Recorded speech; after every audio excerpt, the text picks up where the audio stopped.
नमस्कार। स्वागत है हमारे चैनल सुप्रीम कोर्ट जजमेंट इन हिंदी पर। यहाँ हम सुप्रीम कोर्ट के महत्वपूर्ण फैसलों को आसान हिंदी भाषा में समझाते हैं ताकि आप इन्हें आसानी से समझ सकें और सुप्रीम कोर्ट के निर्णयों से हमेशा अपडेट रह सकें। जुड़े हमारे साथ और हर दिन नए फैसलों की जानकारी पाएं। धन्यवाद। क्या आप किसी कानूनी समस्या से जूझ रहे हैं? आपकी कानूनी जरूरतों को समझना और सही समाधान प्रदान करना हमारा लक्ष्य है। अगर आपको किसी भी प्रकार की कानूनी सहायता चाहिए तो आप हमसे व्हाट्सएप के माध्यम से जुड़ सकते हैं। हमारा नंबर है 7568890985। कृपया ध्यान दें, इस नंबर पर कॉल न करें, केवल व्हाट्सएप संदेश भेजें। हम आपकी हर संभव मदद करेंगे और आपके कानूनी मामलों का समाधान दिलाने के लिए हमेशा तैयार हैं। तो देरी न करें, आज ही संपर्क करें। धन्यवाद। नमस्कार दोस्तों, क्या आप कभी व्यापार में किसी से माल बेचने के बाद पेमेंट न मिलने की स्थिति में फंस गए हैं?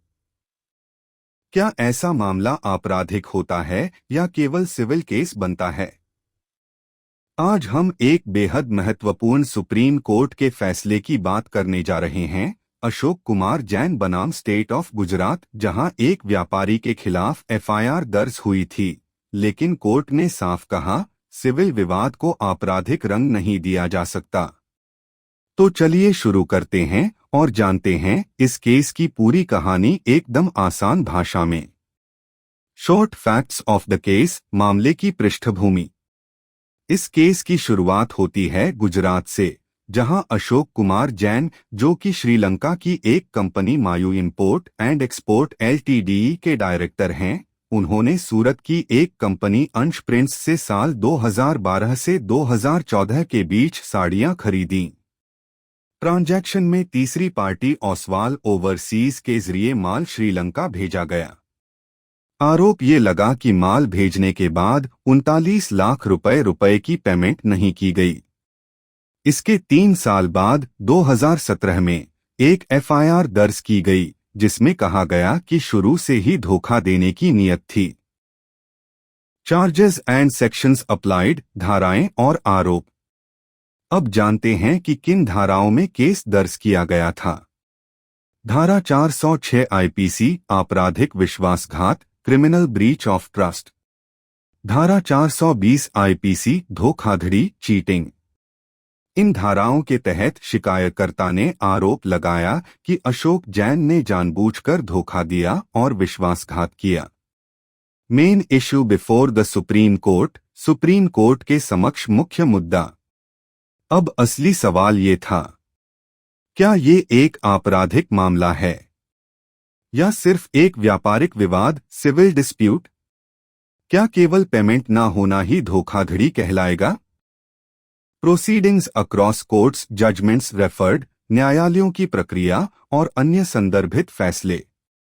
एफआईआर दर्ज होने के बाद अशोक जैन ने गुजरात हाई कोर्ट में धारा 482 सीआरपीसी के तहत एफआईआर रद्द करने की याचिका दायर की, लेकिन हाई कोर्ट ने कहा, एफआईआर में दखल देने का कोई आधार नहीं है।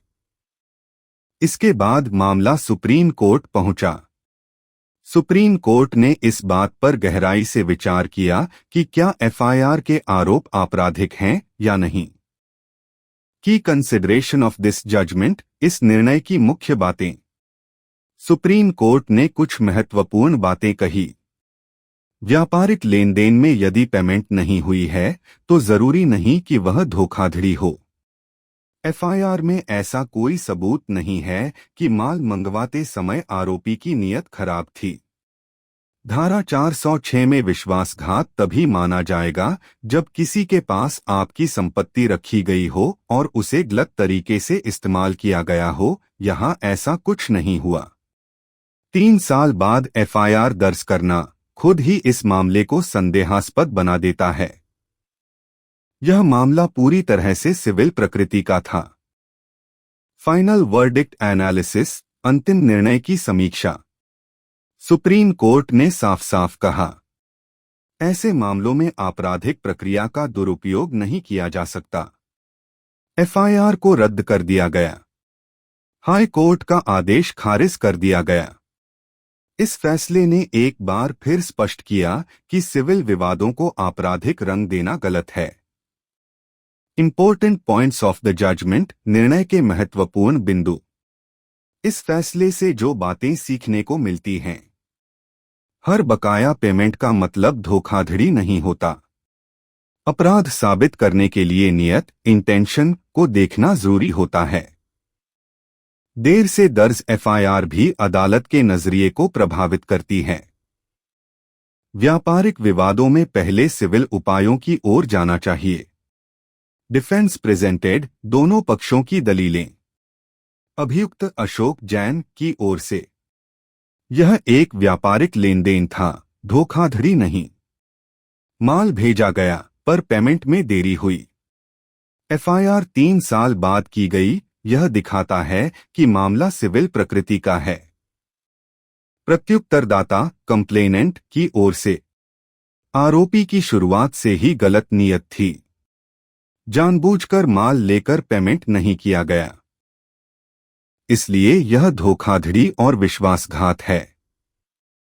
सुप्रीम कोर्ट ने आरोपी की दलीलें सही मानी और फैसला उसके पक्ष में दिया। How this judgment can be used in future, भविष्य में इसका उपयोग कैसे करें। अगर आप व्यापारी हैं और आपको किसी ग्राहक से पेमेंट नहीं मिली है तो याद रखिए, ये सिविल मामला है, कोर्ट में केस फाइल करिए, एफआईआर नहीं। अगर आप किसी के खिलाफ एफआईआर दर्ज करवाना चाहते हैं तो ये साबित करना होगा कि शुरू से ही उसकी नीयत गलत थी। उसने जानबूझकर आपको धोखा देने की योजना बनाई थी। इस फैसले का हवाला देकर आप अनावश्यक आपराधिक मामलों को रद्द करवा सकते हैं। तो दोस्तों, उम्मीद है ये केस आपको अच्छे से समझ आया होगा। क्या आपके साथ भी कभी किसी ने पेमेंट का धोखा किया है?